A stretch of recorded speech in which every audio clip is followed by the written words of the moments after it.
আমার সত্যের আলোর কাছে যখন বুঝতে পেরেছি একজন ভয়ঙ্কর দানব এই দেশ শাসন করছে, অতএব আমি আমার দায়িত্ব মনে করেছি তার বিরুদ্ধে লড়াই করা। আর আমার অন্যান্য সতীর্থ এবং আমার অন্যান্য সহকর্মীদের মতো আমি সেই দিন এরশাদের সামরিক শাসন বিরোধী আন্দোলনে সামিল হয়েছি। তাই অনেক স্মৃতি এই বিশ্ববিদ্যালয় এবং সেই দিনের সেই গণতন্ত্র ফেরানোর আন্দোলন, যে আন্দোলনে জনগণের কাতারে উদ্দীপ্ত সূর্যের মতো সেদিন মানুষের কাছে, জনগণের কাছে আরেকটি নেতৃত্বকে যখন দেখলাম, তিনি তার বিধবা হয়েছেন বটে, কিন্তু সারা জাতিকে গণতন্ত্রে ফেরানোর মন্ত্রণা দিয়ে তিনি যখন রাজনীতির ময়দানকে অত্যন্ত আলোকিত করছেন, রাজনীতির ময়দানে যখন নেতৃত্ব দিচ্ছেন, তার সেই নেতৃত্বের পিছনে, সেই কাফেলার পিছনে দাঁড়িয়ে আমরা সেদিন সংগ্রাম করার উদ্বুদ্ধ হয়েছি, আমরা প্রেরণা পেয়েছি। তাই এই মতিহারের সবুজ চত্র আমার জীবন মরণের অনেক ঘটনার সাথে সম্পর্কিত। এই রাজশাহী বিশ্ববিদ্যালয় স্টেশনে 48 ঘন্টার প্রথম যে হরতাল, সেই হরতালে এটা শ্রমিক কর্মচারীর হরতাল ছিল, সেই হরতালকে সমর্থন জানালো শেখ হাসিনার নেতৃত্বে 15 দল, দেশনেত্রী বেগম খালেদিয়ার নেতৃত্বে 7 দল। তারা সমর্থন জানালো সমস্ত ছাত্র সংগঠনগুলি। সেই হরতাল পালন করতে গিয়ে আমার এক সহকর্মী যশোর ছাত্রলীগের শাহজাহান সিরাজ মারা গেল, এবং আমাদের অত্যন্ত পরিচিত হলে হলে যে দৈনিক খবরের কাগজ দিত সে হকার আব্দুল আজিজ গুলিতে মারা গেল। আর আমি সেখানেই 303 বুলেটে এই বিশ্ববিদ্যালয়ে লুটিয়ে পড়লাম। তাই আমি বলেছি, অনেক ঘটনা, অনেক দুর্ঘটনা, অনেক জীবন মৃত্যুর সন্ধিক্ষণ ঘটে গেছে এই মতিহারের সবুজ চত্বরে, এই পদ্মা বিধৌত রাজশাহী শহরের একটি প্রান্তে, যেখানে বিশ্ববিদ্যালয় স্থাপিত হয়েছিল 1953 সালে। বন্ধুরা আমার, সেই স্মৃতি, সেই শিক্ষা, সেই জীবন নিয়ে জাতীয় রাজনীতিতে এখনও চলাফেরা করি, এখনও হেঁটে যাই। সেই দিন যা শিখেছি, সেই দিন যা জেনেছি, সেই জানার মধ্যে, সেই শেখার মধ্যে আমি গোটা জাতিকে জানতে পেরেছি, গোটা জাতিকে আমি উপলব্ধি করতে পেরেছি রাষ্ট্র কি, জানতে পেরেছি সমাজ কি, এবং রাষ্ট্র এবং সমাজের সংকটে কিভাবে দাঁড়াতে হয় এই শিক্ষাও পেয়েছি এই বিশ্ববিদ্যালয় থেকে। তাই জীবন মরণের অনেক বিষয়ের সাথে অত্যন্ত সংশ্লিষ্ট রাজশাহী বিশ্ববিদ্যালয়। রাজশাহী বিশ্ববিদ্যালয় জাতীয় যে কোনো আন্দোলন, ওটা যদি সত্যের আন্দোলন হয়, ন্যায়ের আন্দোলন হয়, গণতন্ত্রের আন্দোলন হয়, সেটা যদি স্বাধীনতার আন্দোলন হয়, সেটা যদি সার্বভৌমত্বের আন্দোলন হয়, এই রাজশাহী বিশ্ববিদ্যালয়ের ছাত্ররা কখনো পিছ পা থাকেননি। তাদের দুর্জয় সাহস, তাদের হৃদয়ের এবং ধমনীর মধ্যে যে প্রবাহমান উষ্ণ রক্তের যে ধারাবাহিকতা, সেইটা দিয়েই তারা রাজপথে নেমে এসেছে। তাই শাহজাহান সিরাজরা মারা গেছে, তাই এখানে ডক্টর জোহার মতো একজন প্রাণবন্ত এবং ছাত্র বৎসল একজন শিক্ষক মারা গেছে, যার কবর এখান থেকে মাত্র কয়েক গজ দূরে, তিনি সেখানে শায়িত আছে। বন্ধুরা আমার, এই হচ্ছে রাজশাহী বিশ্ববিদ্যালয়ের আমাদের বেড়ে ওঠা। বন্ধুরা আমার, এই রাজশাহী বিশ্ববিদ্যালয় আমরা যখন ঢুকছি, জানছি, তখন 75-এর 7ই নভেম্বর হয়ে গেছে। আমরা যখন ম্যাট্রিক পরীক্ষা দিচ্ছি সেই সময় 7ই নভেম্বরের ঘটনা, কিন্তু এটা তাৎপর্য আমরা বুঝতে পেরেছি পরে। আমাদের শিক্ষকদের কাছে, আমাদের বড় ভাইদের কাছে আমরা জানতে পেরেছি এর তাৎপর্যটা কি। বন্ধুরা আমার, 7ই নভেম্বর হচ্ছে সেই দিন যেদিন আমাদের স্বাধীনতা পূর্ণতা লাভ করেছে। আমরা ভৌগোলিক স্বাধীনতা পেয়েছি 71 সালে, কিন্তু 71 সালে ভৌগোলিক স্বাধীনতা পেলেও নাগরিক স্বাধীনতা ছিল না, কথা বলার স্বাধীনতা ছিল না। এবং এই না থাকার মধ্যে আবারও হাতে কুড়াল নিয়ে সাবেক যে প্রধানমন্ত্রী, তার পিতা, তিনি সম্পূর্ণভাবে গণতন্ত্রের বৃক্ষকে কেটে টুকরো টুকরো করে এক দল গঠন করলেন, তার নাম হলো বাকশাল। বন্ধুরা আমার, সেই বাকশালের 20 বৃক্ষ উপড়ে দিয়ে সেদিন ক্যান্টনমেন্ট থেকে সিপাহী আর বাড়ি বাড়ি থেকে জনতা একত্রিত হয়ে তারা রাস্তায় নেমে পড়ল। 7ই নভেম্বরের চেতনা ছিল যে সার্বভৌমত্ব রক্ষা করা, স্বাধীনতা রক্ষা করা, আর গণতন্ত্রকে পুনরুদ্ধার করা, প্রতিষ্ঠিত করা।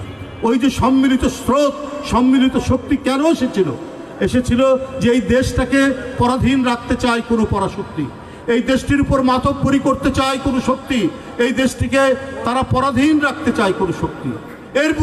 এর বিরুদ্ধেই জেগে ওঠা 7ই নভেম্বর। সার্বভৌমত্বকে অটুটভাবে শক্তিশালী করাই হচ্ছে 7ই নভেম্বর। 7ই নভেম্বর হচ্ছে আমাদের মুক্তভাবে কথা বলা, আমাদের মত প্রকাশের স্বাধীনতা, আমাদের জাতীয় পতাকে আমাদের মৃত্তিকার গভীরে পাত পাত করে উড়িয়ে দেওয়া, সেটাই হচ্ছে 7ই নভেম্বর। বন্ধুরা আমার, সেই জাগরিত চেতনা হচ্ছে 7ই নভেম্বর। যারা আমাদেরকে পরাধীন রাখতে চেয়েছিল, যারা আমাদেরকে মনে করেছিল তাদের পররাষ্ট্রনীতির অনুকরণ করতে হবে বাংলাদেশকে, তাদের অর্থনীতির অনুকরণ করতে হবে আমাদেরকে, তাদের সংস্কৃতির অনুষঙ্গ হতে হবে আমাদেরকে। কিন্তু বাংলাদেশের স্বাধীনতা মানি মানুষ, যারা 30 লক্ষ মানুষ অকাতরে জীবন দিতে পারে পাকিস্তানের সেই প্রশিক্ষিত সেনাবাহিনীর বিরুদ্ধে, তারা কি আরেকটা পরাশক্তির কাছে নিজের মাথা নত করবে?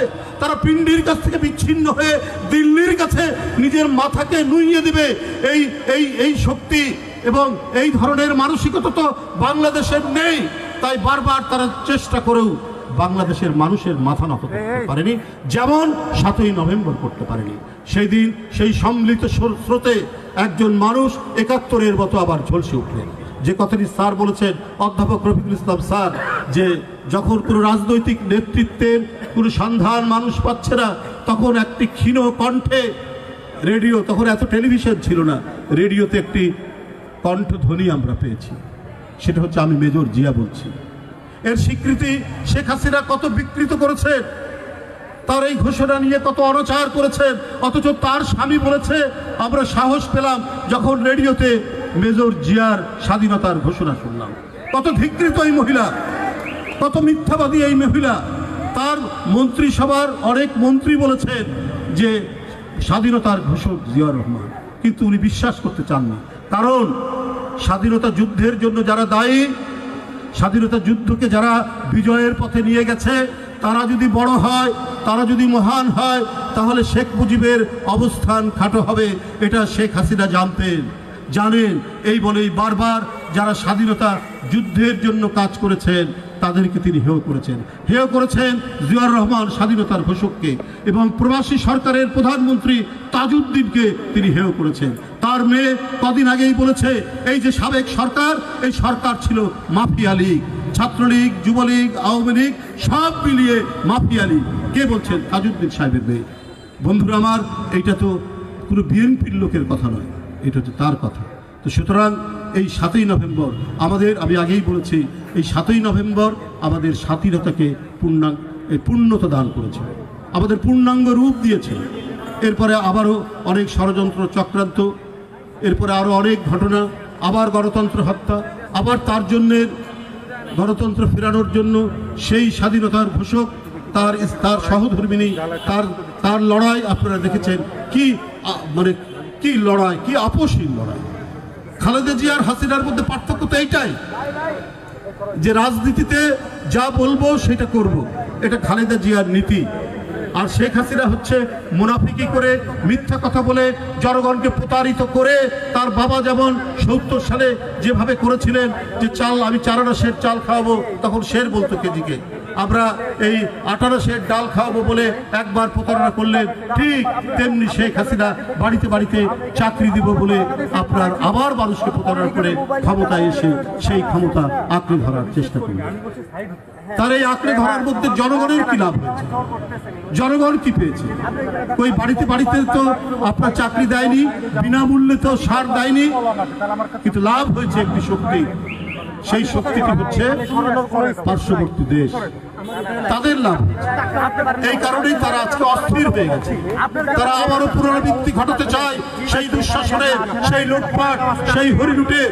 আপনারা জানেন কি ভয়ঙ্কর রূপ এই 15 বছর গেছে, আপনারা নিজেরাই সাক্ষী।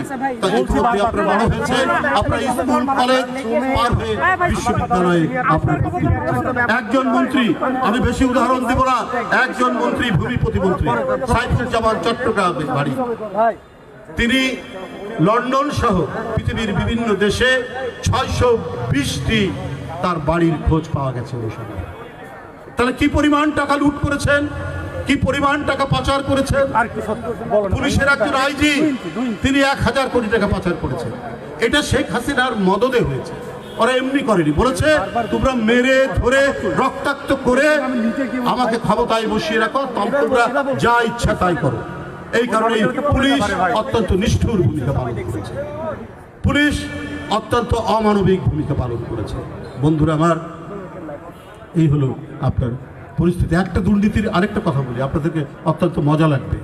আপনার এই যে ঢাকা মহানগর দক্ষিণের যিনি মেয়র ছিলেন, ওনার ভাতিজা হন, ওনার ফুফাতো ভাইয়ের ছেলে তাপস, মেয়র তাপসের নাম শুনেছেন না?